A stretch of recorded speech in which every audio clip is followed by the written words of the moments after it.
I reach out to Patrick, in light of the conversation I had with Lou, and Patrick's clearly he's not 45 minutes away, like he's a plane ride away. And I say to Patrick, like, hey, we'd love to have you. Honest truth is, there's not a speaking budget for this. Like, it's not kind of how we do this. He said, not a problem. And he was like, I'm in. Like, I would love to, to bring value, love to, support. Here are the things that like I do, like that, I'm the best at in my world. What do you want? Like, what would be of value to you guys? And I just, like, by the way, it not only was there not a speaking budget, but he flew up here on his own dime. He's staying here on his own dime. And I think that just speaks to who you are. There was no twisting an arm or anything along those lines. I do appreciate you for that. And I have an ask, which did not come from him, but I'm saying this. If any of you in this room have a referral from North Carolina, South Carolina, this is your man. And I'm saying that not because he twisted my arm to say that, but I appreciate the fact that he came up here on his own accord and just speaks to who you are, and I appreciate you. So I'm going to hand this over without further ado. Thank you. Appreciate it. Yeah. Thank you. Hey, y'all. How you doing? I don't say the F word, I say y'all. I appreciate you having me. I love doing this, and I'll tell you a little bit about my background, but I was an educator for 10 years. I was actually an orchestra conductor in the suburbs of Chicago, and I did that for a decade, and I did real estate, flipping, investing on the side, and kind of got into real estate after that. But this, for me, kind of satisfies that need I have to teach and educate and help people. That's why I run my team. That's how I run my team. I'll tell you a little bit about the team as well, but we don't buy leads. We generate, buyers and sellers just through the work we do. And I'm going to share that with you today. And my goal is to help you. What I love, what really drives me, and let me say too, y'all are really lucky to have a leader like Al. That was phenomenal. Yeah, absolutely. I'm moving to Jersey. Let me know which office. But what I love is when I get a text, a call, or an email and somebody says, hey, I applied that strategy and it worked, I got a deal.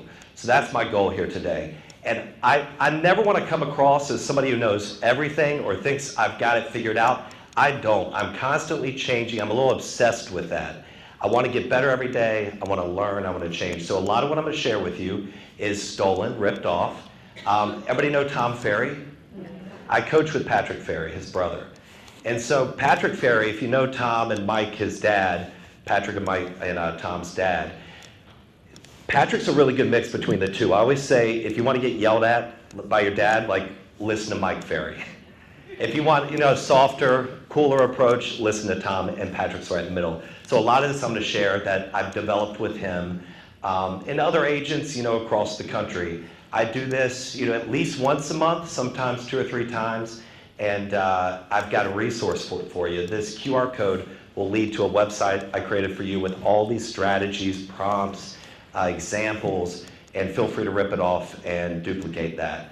And I'll share everything with you. And I also want y'all to be thinking of questions. We're going to have a Q&A at the end. Anything about this stuff, anything else. I don't want to get to the end and y'all just stare at me. I really want to help you and answer some questions. And there's a password, NJCB, on that. Also, throughout this presentation, there's a lot of QR codes. I want you to use your phone and look at it because I think that'll be better for you to actually see what I'm talking about. And a lot of it leads to my marketing and website and things like that. All right, so today I'm going to talk about my team, and I'm going to give you our proven $1 million GCI strategies. These are strategies we've used. I can say we've made $1 million on that strategy. And now I'm going to share what we're doing next, what our approach is. How many people are using AI in the room? Great.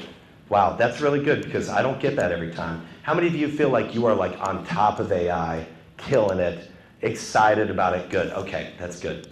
Also, who's in the room? So how many individual agents do we have? Perfect. How many teams, team leads? How many managers? You got 18 VPs? Okay, good. All right, so here's my team. So I've gone through, I launched the team in 2020. I started in real estate in 2014. I've gone through different structures of my team, and that's something I'm constantly working through and working on. Right now, we're about to move into growth mode. So we've added a couple of team members recently, but it's 6 realtors, got an ops director, who's fantastic, transaction coordinator, that's Annie, And I've got an investment resource, Joe, that he's really focused on that. This year, we actually just, I think with a closing today, passed 2 million in GCI. We're going to be about 2.2, and over 200 families helped. My average price point is $476,000. So I got to sell a lot of houses to afford my wife. And this is where I'm located in South Carolina, around Lake Murray, Columbia, greater Columbia area, in the capital there. All right, so the first, I'm going to tell you how I've used our buyers to really take over neighborhoods and generate business. How many people do direct mail? Okay, cool. Hopefully you get some ideas from this. So this is the neighborhood I live in Irmo, outside of Columbia. When I moved there a couple of years ago, there was an agent in town. I'll say it's the bald guy on the billboard if you go to Columbia. But he had really locked in that neighborhood. And I've slowly over the years started to take that over. And now I've taken it over. And I've really refined over the last 2.5 years through direct mail how to do that. So this year I did 9 mailings, 430 homes. I invested right about $1,700, and I've closed over $200,000 in GCI. This first letter I'm going to show you generated 10 appointments, 2 off-market sales, 7 closed sales. I have 2 pending, 1 active, and 2 listings coming up. So here's the letter. And this is kind of what I'm sure you've heard before, but with a little bit of a twist. And also definitely take pictures, but I'll have all these letters up there for you too on the website. Our clients, the Petras, are moving from out of state and want to live in Ascot. I promised them I would do everything I can to help them find a new home, which is why I'm reaching out to all my neighbors. Like I said, I live in that neighborhood. The Petras are cash buyers, flexible on timing, willing to move in the spring or summer. They're looking for a home with a noticeably on the May level, so very specific, and the budget is open to the right home. They actually bought a bunch of Tesla stock about 6 years ago and paid cash for the home through that stock. If you're considering selling or know anyone who might be, I greatly appreciate you reaching out to me. And then I put my address at the bottom. So that led to an off-market sale. I brought the buyer for a home around the corner from me. And then I followed it up with this letter, just reminding them I'm an Ascot resident and team lead for the #1 Coldwell Banker team in South Carolina. Last year we sold blah, blah, blah, just kind of tell them what we do. Here's my cell. P.S. And this was key because I must have had a dozen neighborhoods say, you know, that was really nice that you thanked the neighborhood for helping you find a home, and you informed the neighborhood that, hey, this worked. I reached out. I was looking for an off-market home. I found one for my clients. And thank you so much. 5 neighbors reached out regarding my client's home search. Then, and this is something that I used to do when I first started. When I first started, I had a great broker, Sally Ewell, who had been in the business 50 years. She just recently retired. But she said, you know, one of the things that you need to do when you get started is connect with people, connect with homeowners. And she said, I would do mail in the newspaper boxes. I don't know if you all have newspaper boxes here, but when I first started in real estate, I was like, well, I don't have any business yet. I don't have anything to do, so I'm going to spend 2-3 weeks every single month with an assistant I hired for $10 an hour, shoving pieces of paper in people's newspaper boxes that pretty much had this information. It had the stats for the neighborhood, it had some sales, and then it had whatever I was doing, which was nothing at the time. But I put this in people's newspaper boxes, and I did it for about 6 months before it really started to work. So that's kind of a twist on this. One thing that I've had homeowners in the neighborhoods I market to say to me over and over when I'm in their house is, we really appreciate the information you give us on what's going on in the market. So, of course, that's kind of a good indication I need to continue doing that. So I put the stats at the bottom. Then, Then we picked up another one, another buyer that was referred by a neighbor. And thinking back to it, I really should have put that a neighbor referred me this buyer. I didn't, but next time I will. We're grateful for your help in finding the perfect off-market home for our clients, Petras, who are now closing on a home in Ascot Estates in June. So what am I doing? I'm telling a story.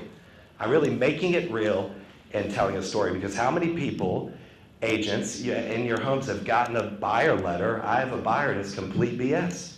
Remember when people used to do that? They'd actually tell us to do that. But in this example, I'm really giving them the story.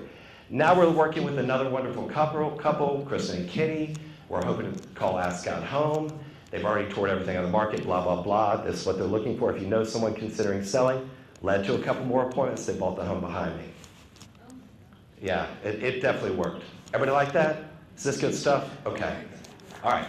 Next, how I've used my listings and direct mail approach to generate over $1 million in GCI. So I am kind of obsessed with always doing something different in marketing my approach, always trying different things, tracking and measuring everything to see what's effective, what's not, what makes the phone ring. So here's a letter that I sent out for our home. It's a very small, 72 home neighborhood, but I got a listing in there, really nice custom home, and I know that doesn't seem like much money for y'all, but that's a big, big home in my market. But it was a record off-lake sale for $1.2 million. I always put a QR code there, and it leads to either the website, it leads to the YouTube video, or whatever I think is the best approach. But that QR code led to the website for this home, which showed the video. And if you scan that, it'll show you as well. And I'd love for you to scan and look at it while I'm telling you to really get a good idea. I always track and measure, and I use Bitly. Do you all know Bitly? Okay, great. What's interesting, 72 homes in this neighborhood, 72 pieces of paper, 216 engagements. What does that mean? That means, sometimes the husband and wife both scanned it, both looked at it, or they shared it. So to me, that's a very effective mailing. Here's another one. This is a neighborhood, Spring Hill Lake, where I've sold a bunch of homes in there. Rather than sending them to the website, I sent them to a YouTube just playlist with all the videos from that neighborhood. So what am I showing? I'm showing them how I market, and I'm showing them consistency of marketing. And by the way, I send these out like that, not only when I sell a listing, but I send some version of that every single month. So these neighborhoods I farm, they're getting a letter every month, sometimes 2. And if it works and I pick up something, I'll send 3. I don't care, because it's really, look at the numbers for the amount I've spent versus the amount I've gotten. It's definitely worth it. Here's another example. This is in Ascot, my neighborhood. Just listed and brought the buyer for this one. So I'm like on a roll in this neighborhood. So I created a website that if you scan that, it'll show you. And it's really directed to the neighborhood. Now, I've got my own individual website that I started working on in 2018 to prep for when I launched the team in 2020. I hired an individual who's a friend of a colleague of mine, and he developed this page for me through Squarespace that I now manage. So anybody ever use Squarespace? It's very easy, especially with AI. There's so many great, it doesn't matter what website platform you use, but I would definitely recommend having your own website that you can kind of feed people to rather than Zillow or even, Coldwell Banker's resources. It's great for it to come directly to you, so you've got control. Sends to that website. All right, do we like that? Is that helpful? Do y'all do mailing like that? Is that kind of, okay. All right, how I use ChatGPT to elevate my direct mail marketing. This is kind of another thing I did. Now, this is a home I sold on Lake Murray, and I can tell you, most homes in Columbia, South Carolina do not look like this. This was a unicorn, even on the lake. This had $1 million pool in the back. It was really, it was a unicorn. It was a very tough sale because that's what a majority of my homes look like. That's what I'm selling, average of 4 something. I did that with AI too, that big red truck. All right, so this house, I had to sell it 3 times. You ever have to do that? Just kept falling through. I mean, crazy story after crazy story. Got the 3rd contract, and that agent did everything they possibly could to screw up the deal. Imagine that. They went to inspections, gave the buyers the code, left early, left doors open, lights on, all this stuff. Meanwhile, my client owns like 3 or 4 homes, and he's not here full time. He's got cameras with audio, so you can imagine how bad that was. And then the agent called my seller, found his number and called him at work to talk to him and apologize. Like, it was so awful. Well, the 3rd buyer, finally he called me one day when we were under contract. He said, "Hey, I got to tell you, I'm firing my agent." I said, "Well, you can't really do that. You're kind of stuck now." And he said, "Well, it's been awful." I said, "I understand. I understand what you've been dealing with." He said, "I can't do any more, and I'm going to fire him. I'm going to do that today. I don't care what you work out on commission, but I need to connect with you moving forward." So I called that agent. I said, "Hey, I hear you're being fired, and what do you want to do?" And this was a big commission because I always listed 3%, and we offered 3% on this one. And he said, "Well, I'll tell you what, I'll just take $35,000 and you take it from here." And I said, "Sure, that sounds great." But then we got him to the finish line and got it closed. So much happened in that entire process. Now I was like, well, how can I turn this unique story and unique experience into a really good marketing letter that's different from what I've done before. So what I did is I got on Google Docs and I used voice and I just told the story. And it was really just like this rambling about everything that happened. The agent did this and then this happened. I sold it 3 times. It's this crazy house. Here's what my seller wanted. Here's what happened. And then I went to ChatGPT and I said, act as an author and provide me with the framework for good storytelling. So ChatGPT actually gave me 3 different frameworks, and I picked one, the hero's journey, home buyer, home sellers being the hero, with me as their guide. And then I put it into ChatGPT, and by the way, this prompt is there for you to use. And I said, I'm a real estate agent serving the Lake Murray, South Carolina market. I want to create a market letter outlining the story around the sale of the property, 220 Old Forge.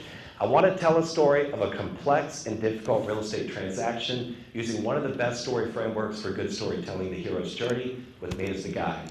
Act as an author and create the story, and here's what it did.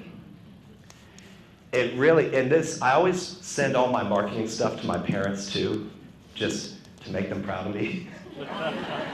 Because I feel like, they've been proud of me a couple of times in my life, but recently they're pretty proud, so I really want to rub that in. But my dad called me and he goes, oh my gosh, that letter's fantastic. I went, I know, worked hard on it.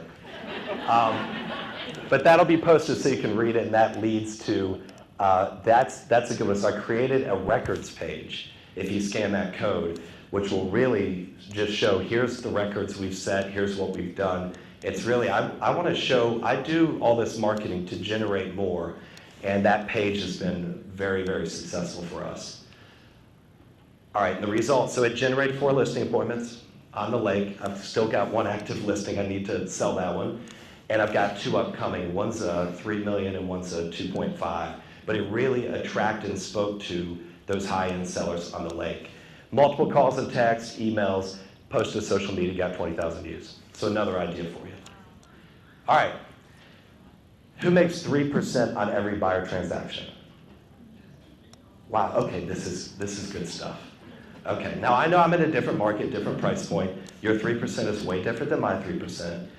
But this is the approach that we started using prior to the whole shift, which I think has been fantastic. I know I lost a lot of listings because I went and said, I'm 6%. And I'd lose it to some jerk who was 5.5 or 5%. Now just walk in, I don't even really talk about it. If they ask you, well, I'm 3%, here's how it works, and this is kind of the process. On the buy side, we had no problems getting buyers. And we really didn't have problems getting 3%, but when it was marked 2.5, we really didn't argue very much. I love the new law because everybody signs up front, it's 3% and that's it. And so we've taken 3%. We've only had 2 buyers that had to pay 0.5 each. And I think my brother-in-law on my team, he had 1 that paid 1, but all the rest we've made 3% off of. So here's how we do it. When I get a buyer, I'll have a conversation on the phone with them, and then I text them this link, and that'll send you to our buyer resource page, which is really outlines our approach and how we're different. So we take on a limited number of buyer clients a month in order to ensure that the buyers we work with have our full attention and access. Well, we'll take anybody. But sometimes, we're a little worn out, so we'll take less, But, I want them to feel that we really are going to make sure we're not going to take you on. I'm not going to take you on if I can't take good care of you. I'll pass you to the team. Most agents only rely on properties that are on the market, currently on the market, and 10 to 15% of homes in the Midlands are sold prior to being publicly listed on the MLS. We utilize our access to clients, homeowners, past listings, expireds, and our connection with industry leaders to create off-market opportunities for our clients. Our reputation, relationships, and proven track record in our market provides our clients with an advantage over other buyers. That's one of those key terms that we use a lot. We want to give you an advantage. Now, how many people have said that same BS about, oh, I get off-market deals? Agents say that all the time, but do they actually do it? So you can see how we, through our direct mail, actually do generate these off-market deals. Our proven off-market campaign for clients includes direct mail, our online newsletter, social media ad campaign, to uncover homeowners that are willing to sell prior to listing their home. This is a service we offer our clients who have completed the questionnaire, filled out the buyer profile below, and are committed to working with us under agency agreement as required by law. The full buyer advantage profile enables us to convey and present your legitimacy and strength, which will be highlighted in our off-market campaign. The goal is to provide you with inside access and opportunities. Then rather than just talking about it, we show them. Well, and then it shows the link. So here's our questionnaire, and I'll show you that in a minute. And then leading to Joel Wall, our guaranteed rate preferred lender who takes care of all my people. And then we lead, and I'll show you kind of what we show them next. But then we tell them on the website, here's how we get paid. And this has been great because I get very few questions. Here's number one and the most common, the seller's offering a 3% commission, which I know in your market might be different, but some agents in my market are still saying, hey, we're offering 3%. I personally don't ask listing agents what they're offering. I don't care. I'm taking 3%. That's what I charge, and that's what I'm going to get for you, and that's what my client expects. Number two, the seller's offering less than 3% commission, usually around 2.5. We've helped hundreds of buyers and have been very successful negotiating the full 3% fee. Number three, and unlikely, the seller is not offering commission at all. Do y'all see that here? Yes. Really? Oh, that's crazy. I don't see that. Gosh, that's tough. Well, that makes it a little harder. I'm not moving up here. Sorry, Al. Where's Al?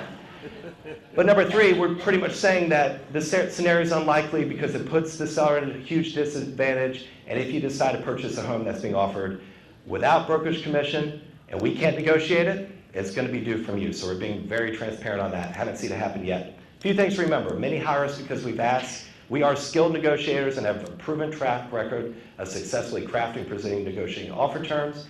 And also it may be possible to cover any difference in the fee that's due through your mortgage. And a big one, it's important to remember that great representation is not free, and bad representation can cost you a fortune. Experience the difference with us hiring full-time, full-service, full-fee agents. So we lay it out there. Here's the buyer questionnaire. So that link leads to this questionnaire, and it asks some pretty basic questions. And they're all open-ended, and I use Google Forms for this. But it's very much like, why do you want, what are you looking for? Do you have to be within a proximity to work? Have you seen anything online that you like and you're interested in? Our goal with this questionnaire, first the goal with the website was to educate buyers on how things work now. The goal of the questionnaire is to really minimize the time it takes for us to help a buyer find a home. Who's taken a buyer out really not understood what they wanted or where they wanted to live. Yeah, I've done it a bunch. This has really helped us narrow it down. And so I'll have a good conversation, just kind of introduce myself. Here's how we operate. Here's the link. Once you fill that out, let's schedule another time, take a call. And this really gives us like all the information we need to find a home. So then when we make that call and set up that in-person or on the phone appointment, we've got an idea of what they're looking for, and we can provide them with some options. This is the big one. First, what's your preferred method of communication? I've had a ton of these surveys filled out. It's really interesting. Most people say text. But that's a good indication of how people like to communicate, but I think that's a good thing to know. In this questionnaire, and this is the big one, by law, we are required to establish a relationship under an agency agreement. Are you prepared to move forward and work with us in your home search? Then the best contact information, all that. So really, they have to pick yes or no. Are you ready to move forward? My hope is that after they go on our website, they look at the questionnaire, they read everything, they look and they see all our marketing, they see examples, how we've helped people. There's not going to be a question at all. I've had 2 or 3 people that have put no, and that's also great because then I know I've got to educate them a little bit more. Or they didn't read the shit, which is most likely they just didn't read what's on the website and everything we went through there. Also on that website, you'll see I show examples of the letters that we send out, and I show examples of the reviews with the buyer saying in there, they helped me find an off-market home. So I think that's important. Don't just talk about it, but show them, give them good examples. And it doesn't matter how old the examples are. Everybody's had that situation. How many have found a home off-market for their clients in their career? I would lean on that and tell that story. All right, do you like that? Are y'all good? Okay, I've got another one for you. I have made millions of dollars from video.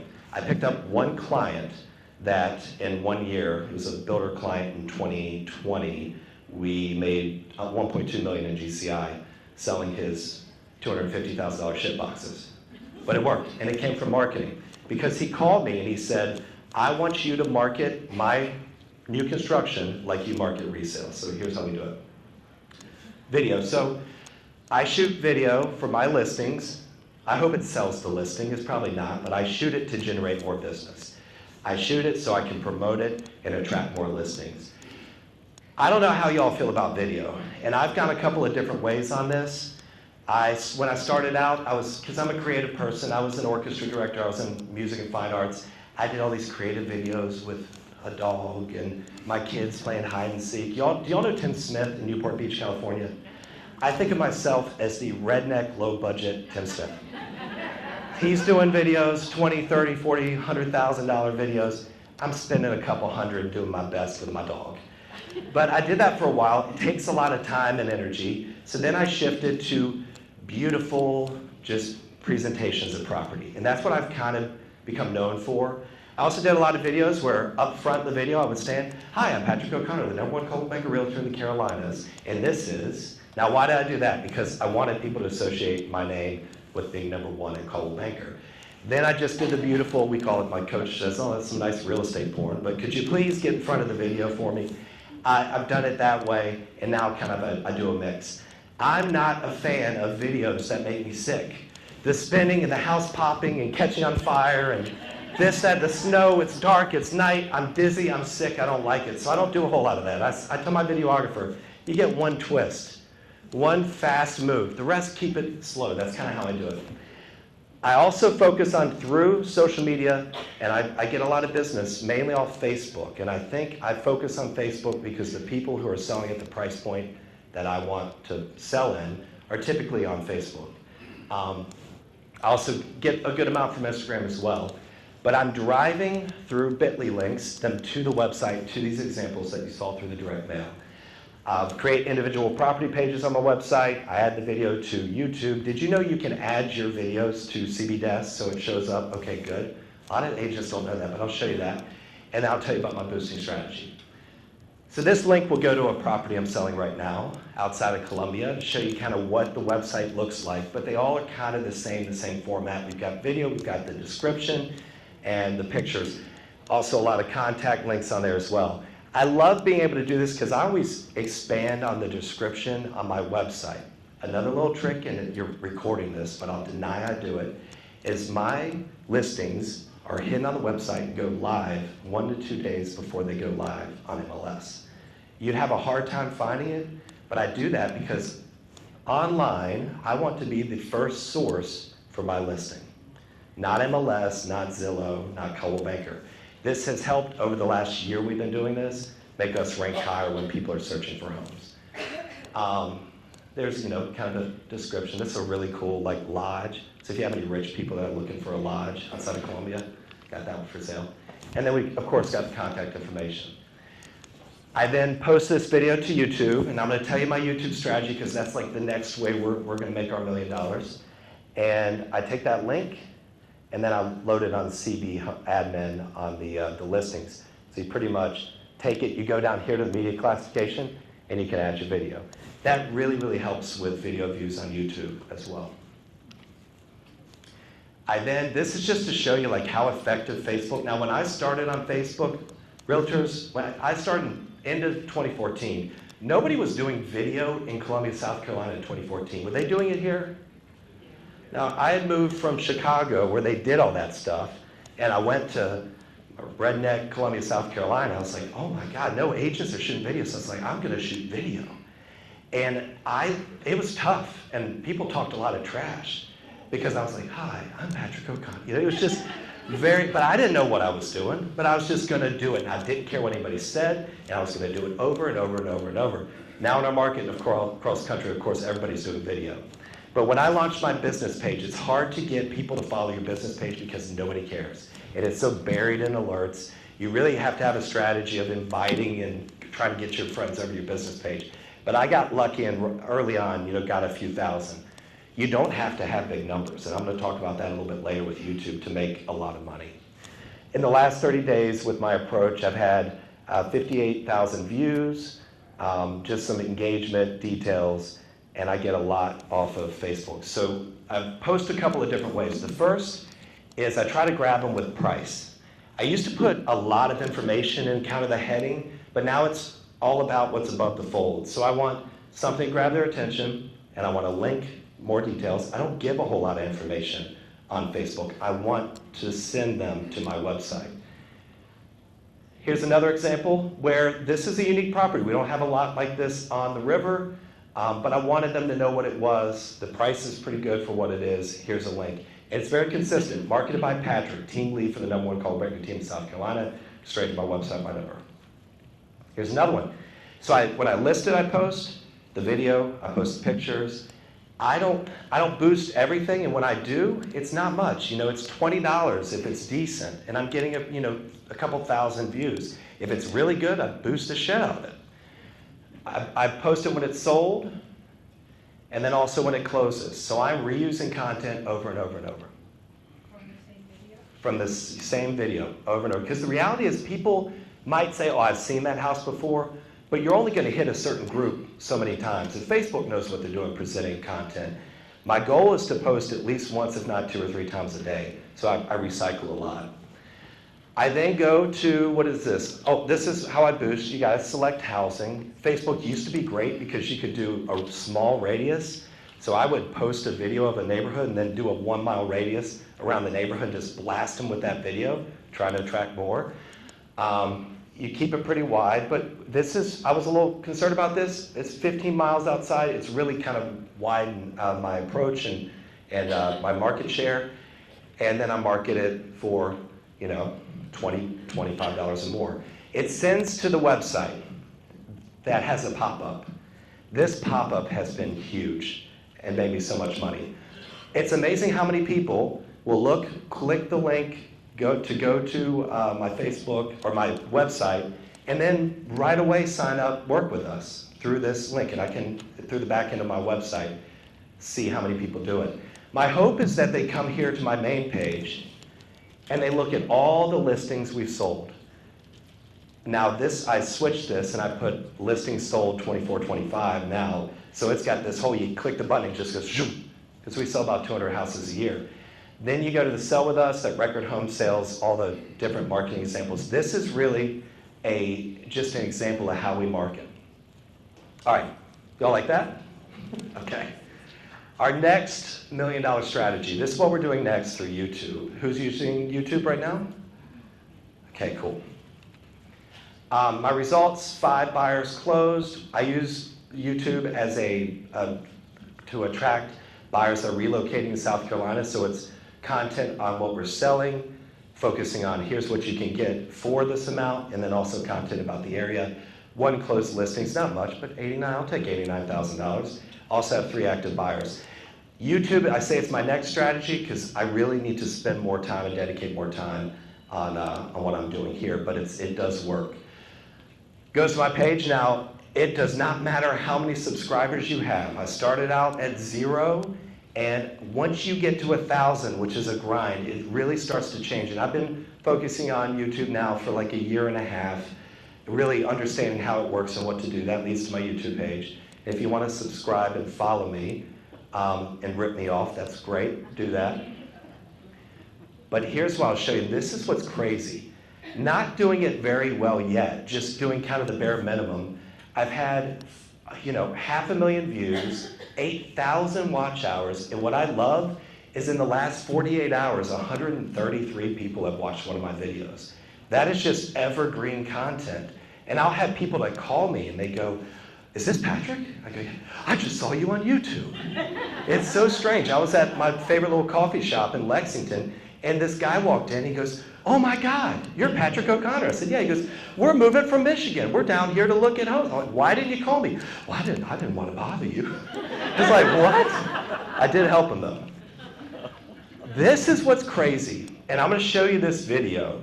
This one video had 39 views. Oh no, that's not very good, is it? Resulted in $16,250. I'm going to show you what I did. Video, I'm going to share one of my favorite neighborhoods on Lake Murray. If you're spending around $1 million, Kingston Harbor in Lexington. You'll get information on the location, schools, amenities, HOA costs, and what you get for the money. And I'll tell you why I believe you should consider this neighborhood. My name's Patrick. I run the top team for Coldwell Banker. Our office is around the corner from Lake Murray. I have a house on Lake Murray, and I love living and working here. So let's get started. Now I'm going to show you insider information into this neighborhood using our MLS. And first I'm going to show you the neighborhood location. We're about 2 miles from Main Street, Lexington, right around the corner from the Lake Murray Dam, and a short drive to the Irmo Harvesting area for shopping. You can see Columbia is right over here. So the first home I'm going to show you is a listing of ours. It's currently under contract. It's a custom home. So I'll tell you my whole approach here, and I've done this with several neighborhoods, and this is really going to be my big approach moving forward. I use Loom to screen share. I use MLS, of course, and I have a strategy. It's here's the neighborhood, here's the location, here's proximity to things. Now I'm going to talk about the HOA, I'm going to talk about the schools. And what I love is that intro, I repeat over and over for the same thing. It's so easy. I don't have to do any prep. I'm just looking through MLS and talking with that kind of setup. So there, I think I'll put that link up. I've made more than $12,000 from videos like these. These are the videos that people are searching in specific areas that brings real value and they actually call on. And this one has been fantastic, but you get the idea there. And the other thing is it's not a flashy, fun video. It's just informational, it's easy. I shoot on my laptop, I trim it down and throw it up, and I'm good to go. All right, next. I know I'm going through a lot here, but I'm gonna tell you everything I do, and hopefully one of these things will help you. Google business page. Who has put a lot of time and effort and energy into Google business? Okay, cool. Who does not have one? Okay, you need to set one up. We're gonna talk about that. But the problem with Google business page is we have all these realtors in here who have Google business pages. If somebody's searching for a realtor, how are they gonna find you specifically? Everybody's profile is the same. Everybody has the same bio. It's all the same, so how do you get picked? A lot of times it's luck, but I'll show you how to make sure that you're selected. Now, the great thing is, not all y'all will do that, because I do enough of these to know that you'll pick a few things, but those of you who do this will have a real impact. Results on Google this year, 3 closed buyers, 2 closed listings. I think some people call me through Google and I don't really connect that that's where I got them, but those I've been able to connect. We have 1 active listing.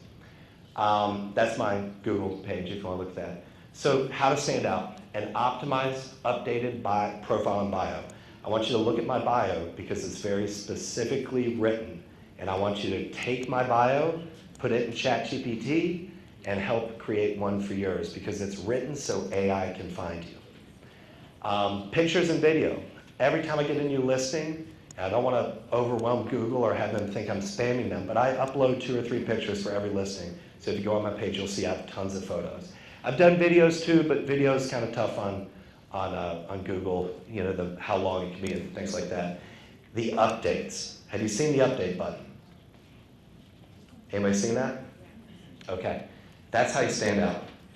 That's where you tell Google exactly what you do, what you focus on, and how they can connect you with the right person.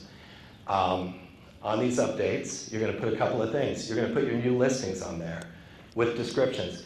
And it's you get 1,500 characters. You want to put all the characters in there you can because that's going to help Google, the Google juice, tell people to go with you. I also, farms, information on farms. Now, how do I write all this? AI. It works now, and this is a really good window because before long, it's not going to work. But I'm dumping tons of time, probably 2 hours a day, into my AI strategy, developing content, and taking advantage of what's happening right now. Also, relocation content. I throw pictures and links to videos about the neighborhoods like what I just showed you, different areas as well. Area keyword content. Selling a home in Lexington, South Carolina requires expertise in the local real estate market. That's just a keyword. Selling my home in Lexington, South Carolina, that's what I'm trying to attract. All right, do we like that? I know I'm not digging very deep, but if you go to the website and just rip me off, if you like, that'll help. All right, here's some ideas on how I'm using AI. And some of these are very simple, but the thing about it, and I am obsessed with AI. I have committed this year, and last year it was like, okay, I want to start really lock in this way I'm marketing on social media. this year was like definitely AI. 4 15-minute blocks a day. I'm kind of a psychopath. I block my day off in 15-minute blocks every day. But I have 4 blocks where I learn about AI. So if I'm driving to work, I'm listening to a video. Before lunch, I've got one on. You know, it's a lot of YouTube is where I go to learn. And then in the afternoon and evening, if I get to the end of the day and I haven't done my 4 blocks or all of them, you better bet I'm doing it because I want to be on top of what's happening with AI right now. Here's the AI I use. Gemini, Chat, Grok, Perplexity, Claude, Comet. What I'm mostly at right now is Gemini, Chat, and Grok. It changes a lot too. Like recently I've been on Grok a lot more.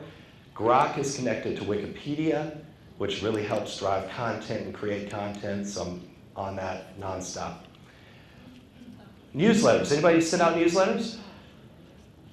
Yeah, I've really had a lot of success from this. It's just good, the interaction I get with people, and I've picked up business, and also my dad's improved my writing skills that ChatGPT helped me with.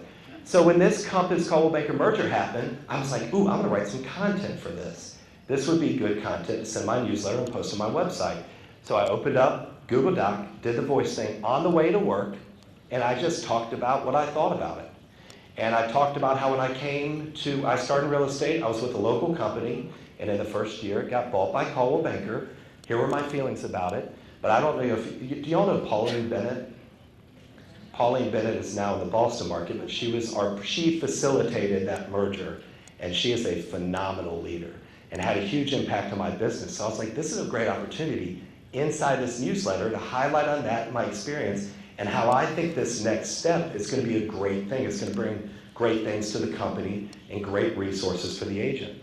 So I'm just talking, going through on Google Docs, and then I asked Chat, make this a great article. Then I read it, and I said, well, can you make this a little better? Let's lean on this story a little bit more. Let's take this out. And it came up with this really, really good, solid newsletter that I had, over 30 responses to, just talking about it. I had a lot of conversations with agents around the country as well about it because they're on my newsletter as well. Who's heard of Gemini Nano Banana? Oh, this is the best one. This is gonna change your life. Who's paying your photographer for twilight shots? Who wants free twilight shots? Okay, good. All right. How much is your photographer for a house here? Mine's like 150 bucks. Hundreds? That's crazy. All right. This is what it is. Nano Banana. I don't know why they call it that. It's weird, but it's Gemini. You have to go in and you create an image. You can do this for free, but it will slow you down. Whatever AI that I use says, give me money, I give it money. So I would subscribe, pay whatever they want. I took that photo that my photographer took, make this a twilight photo with the Carolina sky. Absolutely free. Make this a twilight with a Carolina sky. Now, I do have to pay my photographer $200 to stay at night and take pictures, but I'm not doing that anymore. I'm just having Google Gemini do it. Which photo is the real photo? Do you think it's 1? 2? 3? Y'all are not participating. Who thinks it's 1? It's 1. Who thinks it's 2? Who thinks it's 3?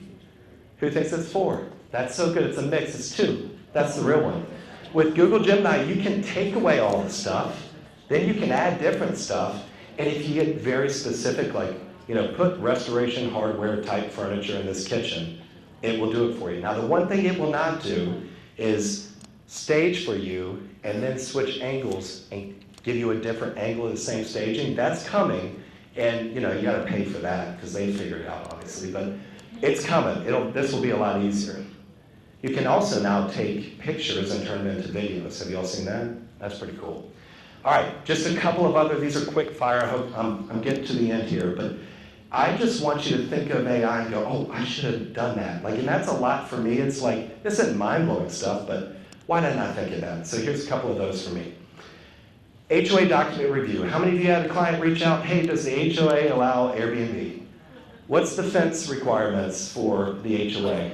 Throw the HOA documents in chat and then ask the questions. Are there any rental restrictions in the neighborhood? You don't have to read it.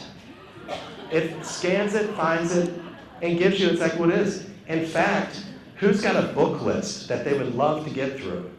Don't read those books. Ask ChatGPT to give you a summary of the book.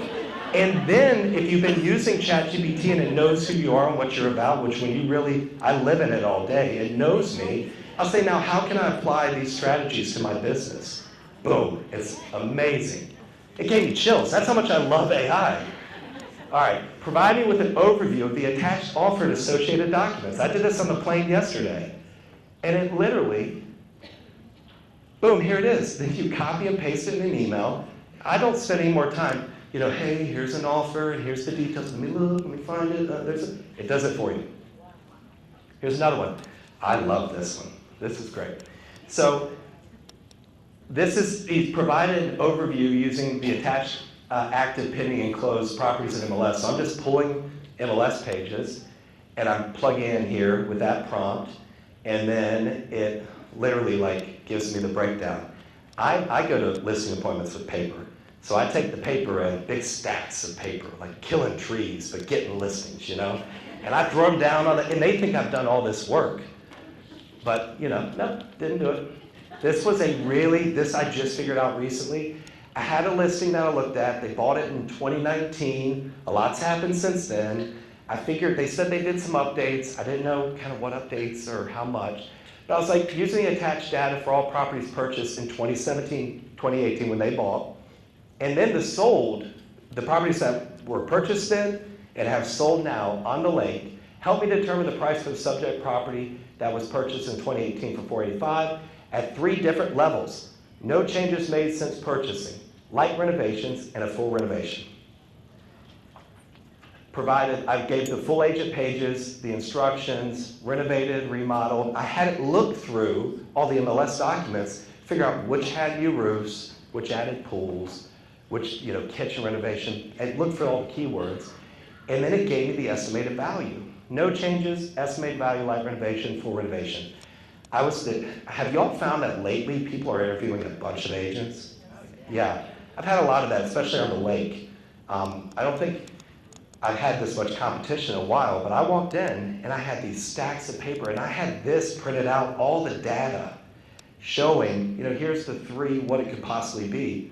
And the sellers told me, everybody else walked in and went, oh my God, you've done so much, because they redid everything. This is so nice. I don't know what it's worth. They were thrown off because they had done their whole CMA, had bought it for this, selling it for this, not considering these other things, and I won the listing. We like that one? Do we like that? Okay, I'm excited. All right, I taught for 10 years, so I understand the look. Y'all are engaged, I know, it just doesn't look like it. I get it. Who does reload properties? Who loves filling that crap out? You never have. I just did a reload report 2 days ago. It took me 10 minutes. And here's your prompt. You're welcome. All you do is you pull 3 PDFs, subject property, competing listings, comparable sales. You throw them into ChatGPT, you paste this prompt in there, and then it will generate a list so that you can just copy and paste into that stupid form. So no more looking average, then get the calculator out, what's the average price per foot? Okay, let me find the close, put it here. It lays it out, so you just go copy, paste, copy, paste, copy, paste, copy. So if any reload people here, I need some more reload listings, please. All right, do we like that one?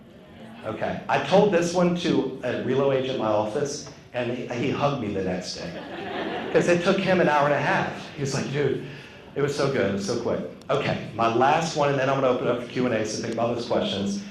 But imagine having an AI board of directors that whenever you need advice or ideas, you go to ChatGPT and you ask a question, and it gives you advice or ideas.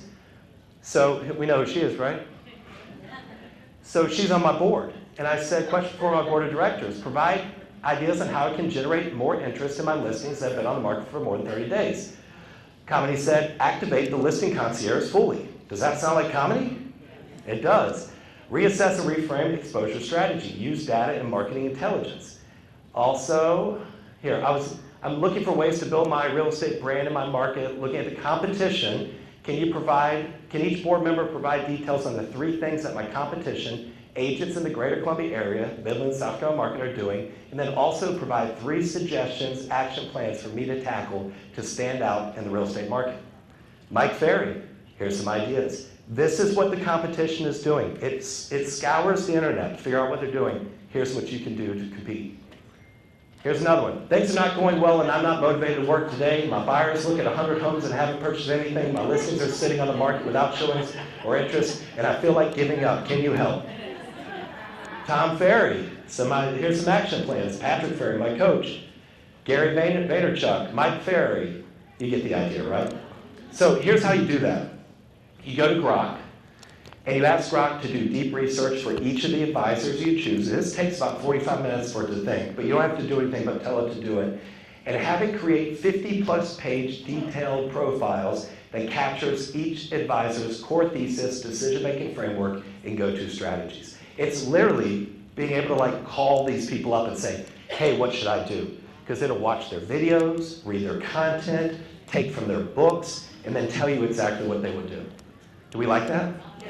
So step 2, you take all those 50-page profiles, save them as a PDF, you throw it in ChatGPT and you ask questions. So really, really easy stuff. Okay, that's my Instagram. If you want to follow me, I would love for you to do that. If you use one of these strategies and it helps you, send me a message. I love that, makes me feel good.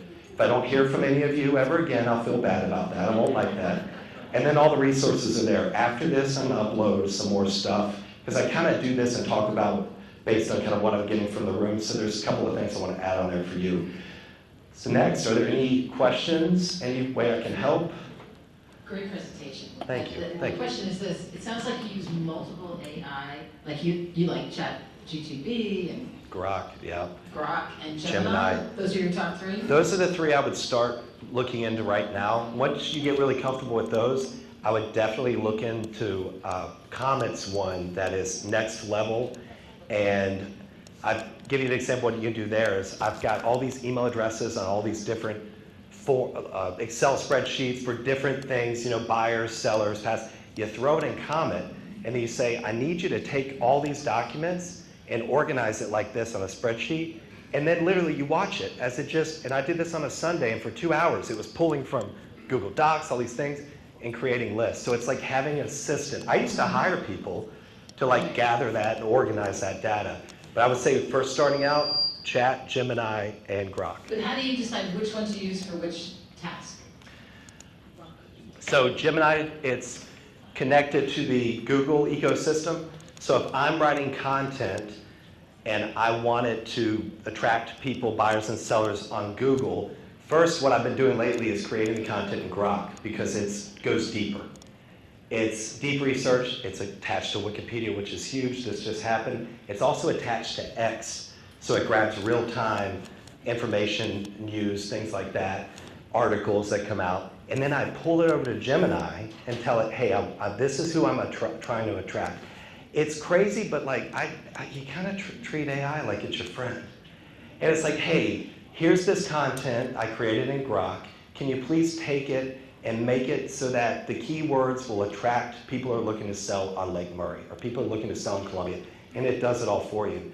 And if you look at my website, hidden in the website under, I think, area or one of those at the end, it's got my blogs. And you look at that, nobody's really reading those blogs. I mean, maybe they are, but the whole thing about those blogs is to attract people to the website, to give Google what it needs. So I use Gemini for that. Chat, it's really drafting content, brainstorming. When I'm writing a description, I don't go to AI and say, write this for me. I write it, I throw a paragraph in, hey, make this better. Do you have any suggestions? Look at the old listing. Is there anything I'm missing? Give me some ideas.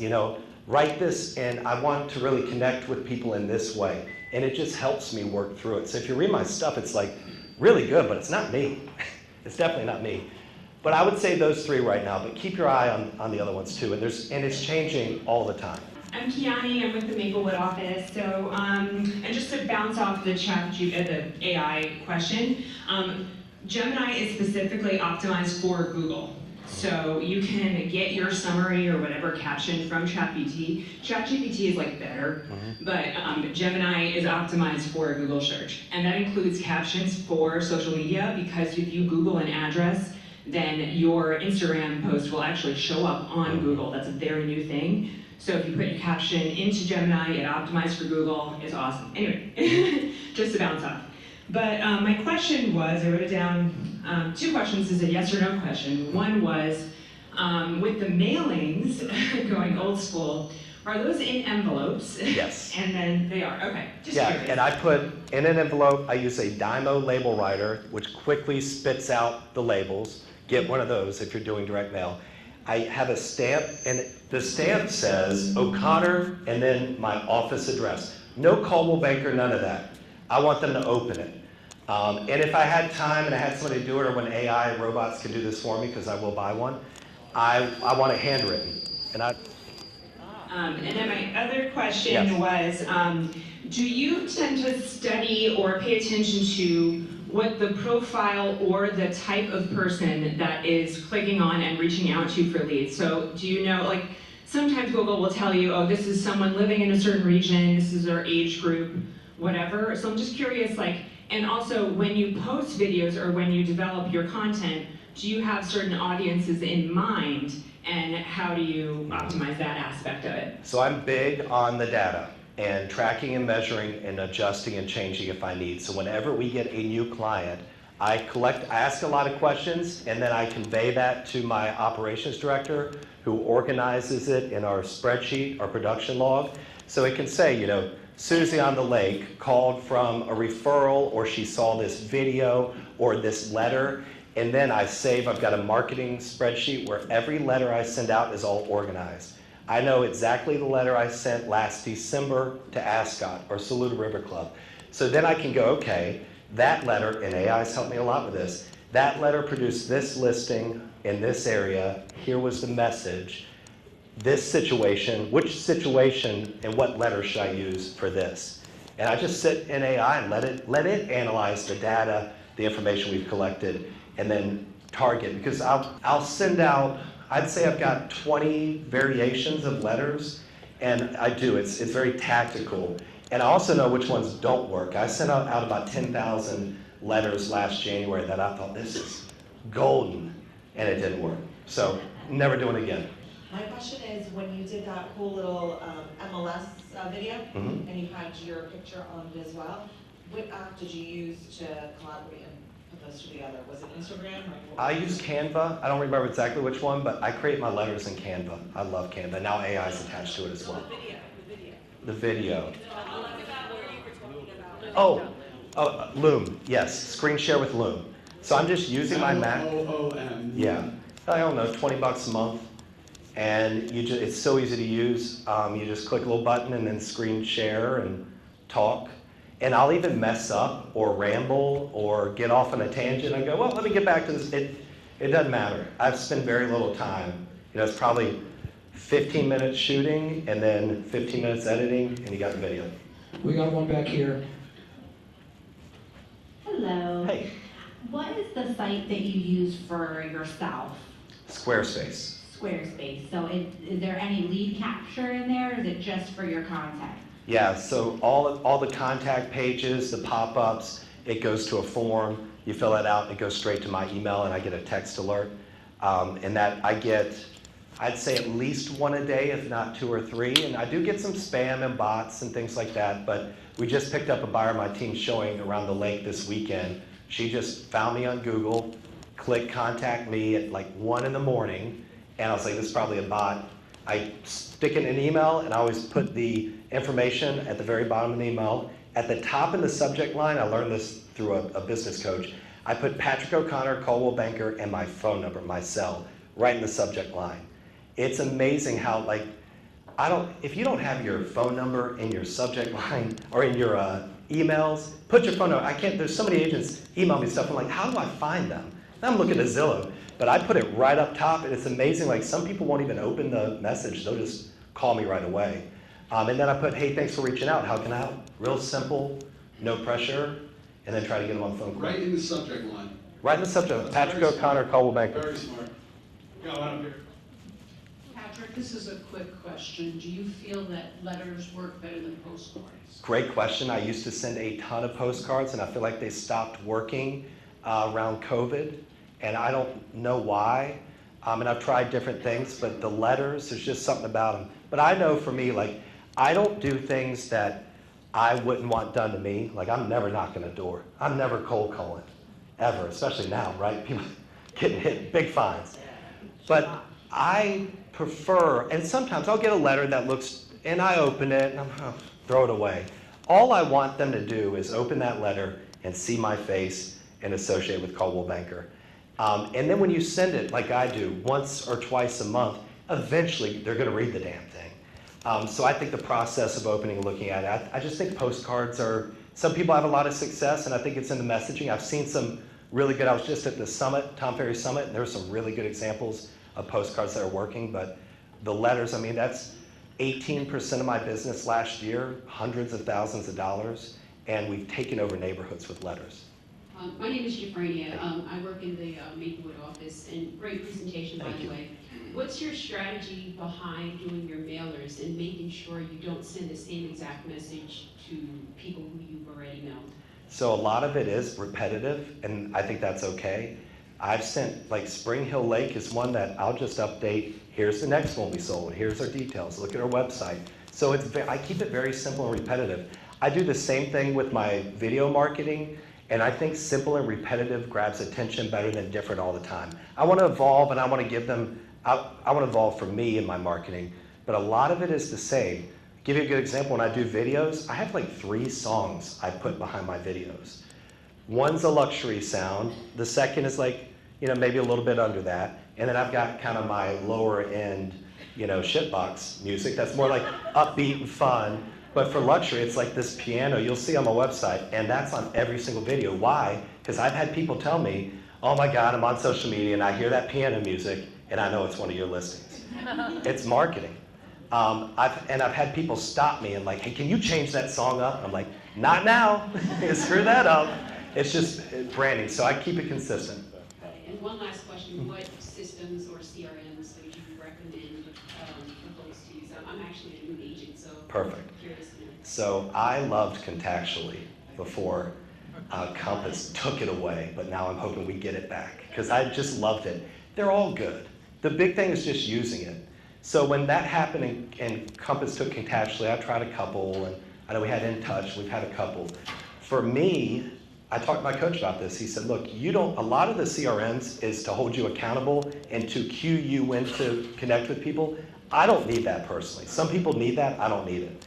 I have spreadsheets that are organized in different categories that me, my ops director, my 2 assistants, my agents, we all collaborate on them and we follow up. Now what's great is AI is telling me who to follow up with. So what I would tell you is to use AI, either use Coldwell Banker Resource because we have great resources, or have AI build one for you, because you can do that now pretty easily. We have a question back here. Oh. Yes. So I don't have a question for you, Patrick. I'm over here. Oh, hey. I actually have a public service announcement for everyone in the room because I saw you at Gen Blue. And so these are the kinds of things that, well, okay, we both did. And one of my agents is here, so she also saw you at Gen Blue. So it was great for Michael to ask you to come here, but for those agents who didn't make it to Gen Blue, these are the kind of speakers that you can see when you go to Gen Blue. And last year was in Vegas, so this year it's going to be on the East Coast probably. Hopefully. So that's my public service announcement. Yeah. Trying to get more newsletters out. I wouldn't come on Substack. What do you think of that? Yeah, I like it. I think it's great. I don't personally use it, but I'm aware of it and know people who do, and it's fantastic. I think the biggest thing with those newsletters is just, I put it in my schedule that I send 2 out a month, and I put a 30-minute block where this is where I'm going to prep, and then a 30-minute block for this is when I'm going to create and push it out. And my goal is to shrink that down with the use of AI and just creating the content, like driving to work, creating a newsletter, and then I cut that down a lot. But any of them, I would just say whatever you write, whatever newsletter you put out, get AI's input on it as well. Can you talk a little bit about how you deal with open houses, how you collect data, and what kind of follow-up you you do? Yeah, so I don't like open houses. I don't work, I say this, my whole goal, my whole career, the last 11 years has been not to work weekends because I have 3 kids and I want to be there for them. And Monday through Thursday, I work 14 to 16 hours a day. Fridays, I try to get home reasonable. We go out to eat, so I'm like, try to do that. But every single minute I'm working, I am working. I don't goof around, hang out in the office. I work during lunch. If I'm having a sit down with somebody, it's very intentional. I'm in a B&I group. You all know B&I? So I do a lot of one-on-ones like that. So when I get to the weekends, I don't do that. Now I'll tell you, my brother-in-law, Ronnie, he's top member on my team. Fantastic, been in real estate since 2020. Open houses have been huge for him. And so his strategy, he's a nice guy, and he's a genuine guy. And so he'll just be there to help. He runs his open houses at the beginning, standing out in the front yard. And he usually goes out there, he texts, he makes phone calls, walks around the front yard. Of course, he's got the sign and all that stuff. But he just wants to be inviting and welcome people in. When they get in there, you know, he's just very much like, hey, where are y'all coming from? He doesn't really talk to them about the house at all. Let me know if you have any questions, you know. He's got a sign-in sheet, but he never really pushes people to that sign-in sheet. He's got a really great strategy where at the end when they're leaving, he goes, oh, by the way, here's my card. If y'all need anything, if this is not the house, that's cool. If there's anything else you need, feel free to call me anytime. This very low-key, I've been inside open houses where they got the blow-up thing out front and the iPad and sign in or leave. I just think that really calm, cool approach works, and he converts like crazy. I don't have the patience for that. I think I'm a nice guy, but I don't want to be there, and I'm not going to be very nice about it. So I tell my clients, I'm like, you don't want me there. You want me doing what I'm doing on AI or with marketing. How do you decide how much to, my name's Johnson. Hey. How do you decide how much to spend in advertising across different channels? Yep. Like, how do you decide how much money you put in Facebook compared to YouTube and so on and so forth? Mm-hmm. So we'll do about 2.2 this year, and I've spent somewhere between 220 and 230,000 in marketing. A majority of that is in my boosting. And this is separate from staff cost. I would say majority is boosting, video, pictures, probably 65%, and the rest is in letters, stamps, that sort of thing. I always tell my agents, focus on like 3 things at a time, and my 3 have consistently been the online marketing, website, social media, and my direct mail approach. And I honestly don't think I'm spending enough. My goal this year was to hit 3 million. And we had one of the toughest years ever. And I joked to my team that we were flat this year. Flat at 2.2 million is not bad. We were pretty far ahead of everybody else. But the reason we are is because we stayed consistent on these strategies through this kind of iffy market. Next year, I'll probably spend over 300,000 in those areas. I think if it's working, do it. Anytime I get a call from a social media ad that I put $100 in or whatever, I go right back to that ad and add more money. You know, so I would say I don't think anybody's spending enough, and some are spending nothing. You know. Quick question: with your video content, like for Facebook, for example, are you uploading like a Google link, like a link to like your YouTube video, or are you actually physically uploading it to the site? Because I know Facebook prefers it if you physically upload, but then that doesn't bring them to your YouTube channel and get views. And all Absolutely. So I always say do what the platform wants you to do. I upload all the video to Facebook, separate video that's optimized for Instagram. I do the Facebook video also to YouTube. I didn't talk about LinkedIn. I don't have a really great LinkedIn strategy, but I get 1 or 2 deals a year from LinkedIn. I just throw stuff up there. I pretty much copy my Facebook on LinkedIn. I need to do better at that. But yeah, I would definitely give them what they want. Now, Facebook, my sister is human resource director for Facebook Meta, and I complain to her, she's the smart, cute one. But straight A student, like you wouldn't believe what she should be up here talking. She's fantastic. But one thing that— I'd be happy to have her. Yeah, I tell her like, hey, Facebook changed this, and you better put it back. Because right now, it's like the thumbnails. You used to be able to upload a thumbnail. Now, Facebook picks which one it shows first. Really, it doesn't matter, but if somebody's looking at my page, I want it to look cohesive, and I want it to be in brand. But yeah, I focus on limited text, get them to the link for more details, and upload to the platform directly. Facebook business or Facebook personal? Sorry, just So Facebook Business, I definitely would use. I went to a conference one time and somebody said, hey, you're not, because I have 5,500 on Facebook Business. I've got the max on Facebook Personal. I don't post a whole lot of personal stuff. I mostly do for business. I like a little bit of privacy, but she said, you're not doing what you need to on your personal page. So now I also feed to my personal page. So if you look at it combined, I mean, it's 20,000 followers, and I've picked up stuff on my personal as well. I think also sometimes you can lose people on your personal page, but who cares? I don't know all this 5,000 people. You don't like me, go. Make room for another, because that's your max. So I would do both. I would do both. I just got a text message from Tracy Devine back there who said, hey, I sent you this. CB Briefs today is highlighting you for an AI innovator. So congrats on Thank that. you. You guys want to check out some more information. And you had one more, right? Sorry, one other question was, for video editing, are you doing that yourself? Do you have a favorite platform? Are you using AI for that? And yeah, just wanted to get your thoughts. So my videographer is great, but he also gets a little annoyed because I always mess with whatever he gives me. And I'll move things around. I'm a musician at heart, so I'll throw my own music. I'm big on the timing. I think he doesn't get so much like the video and the music, how it goes together and evokes emotion, like I'm big on that. On the plane ride here, I took the end of the video he created, I put it at the beginning, I cut it up, I cut things out, and then I post it again. Because the reality is people will not remember. They might have already seen it, but if you change it up a little, it'll look different to them. All I want people thinking is, wow, he's badass. He's listing properties every day. Another thing I'll tell you, if you run how many team leads here? Okay, well, this is good. Our partnerships or anything, y'all are a bunch of individuals, aren't you? That's good. I like that. Oh, geez. Yeah, y'all don't need anybody else. You just need yourself, right? One thing that we do in our team is when we take on a listing, it's a team listing. So I'll give the video and the pictures to everybody on my team and then have them upload it with their name, their information through their networks, their social profiles. So we get one listing. It's going out. All 9 of us are pushing it out there, which has been super effective and impactful in the market. Definitely the way to do it. Any other questions? I have a question for you, actually. Yeah. So you said that you're doing a tremendous amount of learning in terms of AI.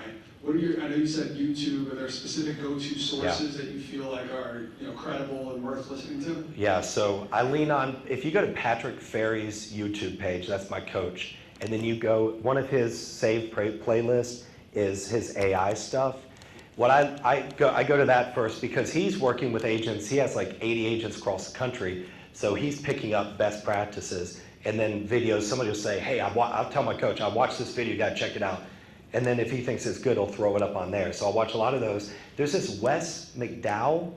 That's a guy, young guy, that is like great with marketing. He has great AI content. I would start with him on the basics of AI. And he's got, he helps businesses grow. But really, there's so much good content out there. And I would ask ChatGPT, I want to learn about this. What videos or resources do you recommend? So my question is, you said you send out about 20 letters, right? Different variations, yeah. Yes. Can you give me the top 5 variations or one of your variations? Yeah. I would say I really love highlighting success in a not aggressive way. So I'll tell you, when I moved into the first neighborhood after I left Chicago, went back to Lexington, Saluda River Club. When I went in that neighborhood, high-end neighborhood for that area, 500, about 1.5 million. There was an agent who lived in there and was dominating, and the messages were postcards. I did it again, in big, bold, sold. Like, okay. So I looked down and went, you know what? My message can be, thinking of selling? Let me be the one to help. And I should have trademarked that thing because people ripped it off and stole it. But I wanted to come across this thing, I'm here to help. I'm a resource for you, not I did it again. So I don't like that. And that's kind of an old school aggressive approach, I think. So I would say, welcome our newest buyer to the neighborhood. Take a look at how we market this home. Real storytelling, caring, just presenting some interesting information rather than super aggressive. But there'll be all my resources on the website. You copy them. I'll put my best ones up there. Yeah. Patrick, Bree Sapphire from Hoboken office. My question is about this 15-minute time blocking Yeah. that you do. I'm totally intrigued Okay. about this. Do you do it every day? Yes. Yeah, So and I want to know all about it. if I showed you my calendar, you may throw up, because sometimes I do too. But if my calendar's not full, I say that I'm joking. Like I live a full life, and I love being busy, and I love getting things done, and I love being organized and structured. There is nothing better to me than ending the day and walking home feeling like complete and like I've accomplished something. For 7 years, I had a driver for that reason, because I wanted to maximize my time. And you better believe, you thought my videos were bad in 2014? People were like, who the hell is this guy driving in the back of a Panamera? Like, what the hell? But you know, COVID kind of changed things too. I don't know if it did for y'all, but I didn't need that so much, because I was going on a lot of appointments where people weren't listing at all. They're just curious about the value. And it was a lot of the messaging I was putting out. I was trying to build my business, connect with as many people as possible. So I'd have, 10 to 15 listing appointments a day. Now I'm like, if I've got, 4, 5, 6 listing appointments a week, I'm good. And I drive a 2-seater. I don't need that driver anymore, but she comes in the office and helps me out with stuff. And she's 70, so maybe she shouldn't be driving anybody. But, and I'm getting sidetracked, but my days, now not everything takes 15 minutes, of course, but I make sure every 15 minutes is planned in my day. Of course, things will get me a little sidetracked, but I know my goal and my structure, and I hold to it. What it does for me is I just am able to accomplish more, because I think there's something to speed. Everything I do is fast. I set my phone all day, 15-minute alerts or 30 minutes alerts. I make sure I don't go overtime for something I need to accomplish. And I balance it out with the things that come at me during the day. I focus on time for marketing, time for AI, time for learning, time for follow-up. It's all in my calendar. If it's not in my calendar, it's not happening. I also put my workouts in there, my vacations in there. Like everything is laid out and structured. I'd be happy, send me a message. I'll send you my calendar and kind of some thoughts on my approach. But yeah, absolutely.